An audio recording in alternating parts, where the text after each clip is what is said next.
guys, and welcome. We got ourselves a movie review. That's right, Alien Covenant. I saw that movie. Woo! Okay, definitely better than Prometheus, right? It is definitely a cross between Alien and Aliens. The suspense and stuff that you get from Alien with action that you got from Aliens. Definitely really cool action. They definitely changed out the way the alien comes out.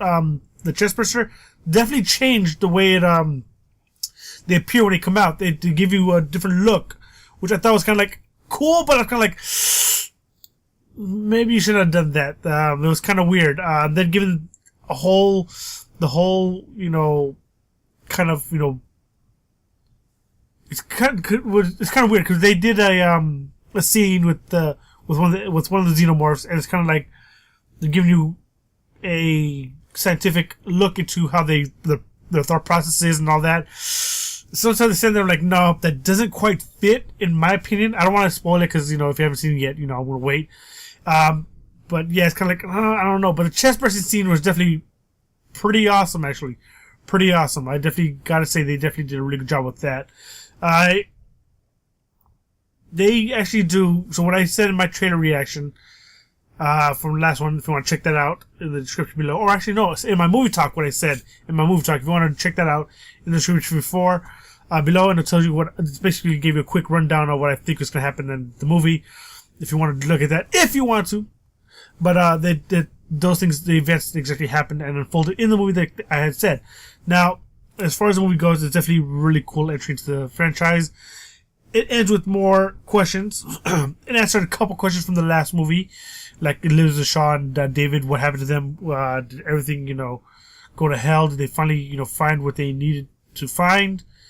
And if so, what happened? Those questions get answered, hands down. Michael Fassbender pulling double duty as David and Walter, the new, another, pretty much like it's David's model, but one step after him, which is with a few upgrades, a few tweaks here and there. That's pretty much it. You actually get to see David's first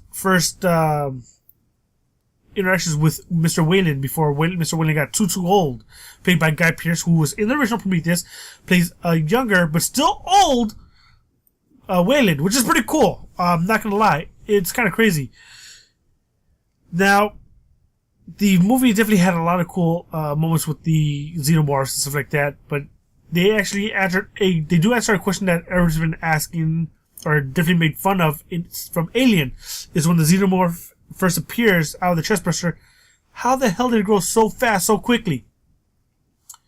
They actually show you on a scene in the movie where when the chest burster comes out, that it's still growing after it came out. It was still kind of growing a bit, fast, but not too fast, but it's still kind of like that's kind of creepy. That would explain why it got so big so fast in a short amount of time. It's just kind of like, wow.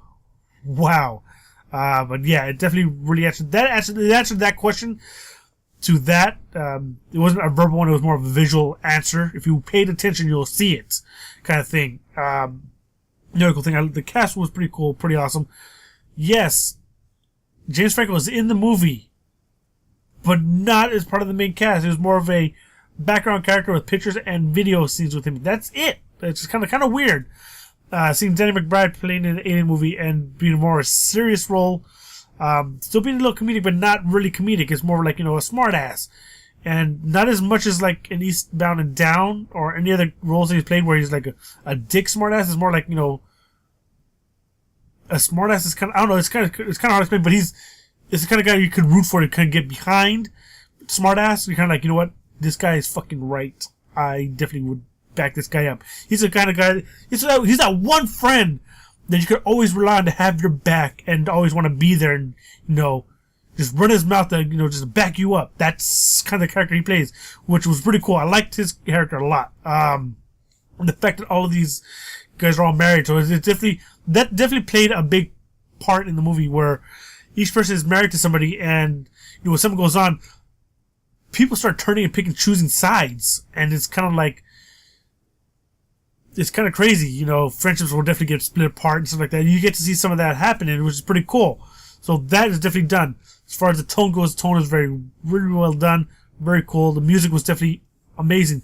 You get a lot of callbacks to the original Alien movie with some of the music they have playing in the background. You're like, damn it, that's pretty awesome. Not gonna lie. The Xenomorph doing a few things here and there were pretty awesome. And I'm not sure, but I think they did get some more H.R. Giger's, some of his original sketches. They threw it in the movie, which is phenomenal. He passed away, rest in peace, and he passed away a couple of years ago. I can't remember. A couple of years ago, actually. I think it was right around Prometheus when he came out. He had passed away. So they have a couple more of his stuff, which is pretty awesome. His art, his design for the aliens and stuff like that were pretty, heavily influenced by his art style and stuff like that. So and I think it was him that, drew up the traditional mock-up of what they should look like. And they actually did a really good job. I liked what they did. I like how they incorporated some of his other, artwork. I don't know if that was artwork that he's worked on for Prometheus or some other cool stuff that he was, just doing it along for it, or how all these pictures are, but they're phenomenal. Hands down. Another cool thing is that, for the movie that they had, you had a lot of good characters in there that just each character and actor, carried their weight pretty well.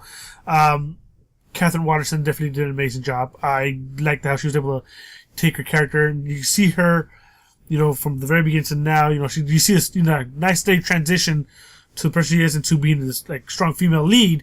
And which is pretty cool is that, it's kind of like Ellen Ripley a bit, but it's a bit more, there's some, definitely kind of like parallels between her and Ellen Ripley's characters on how they transition from where they're at to where they are at the end of the movie, which is pretty solid.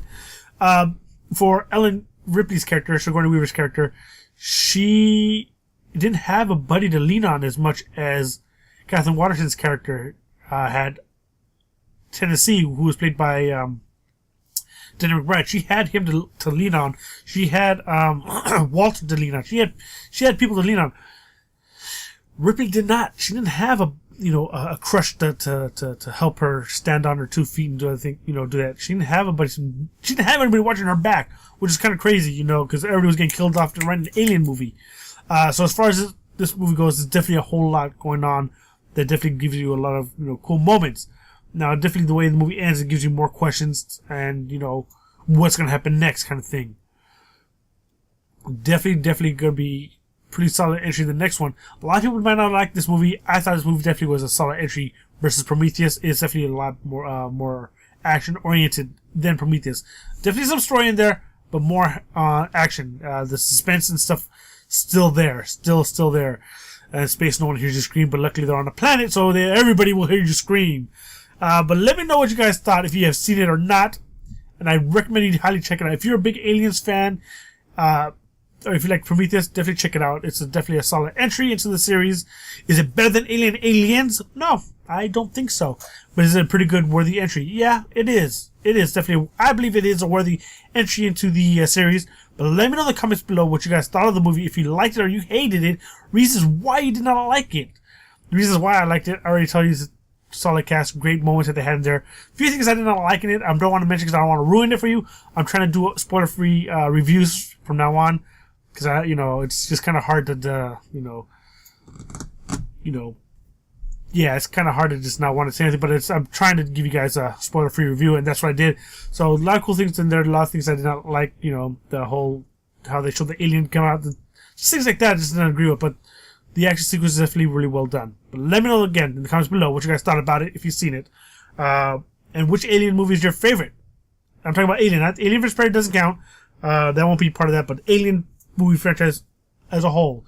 Prometheus, Alien 1, 2, 3, 4. I know 4 is just garbage. But let me know in the comments below. And I'll see you guys around for more. Alright guys, take care. Bye.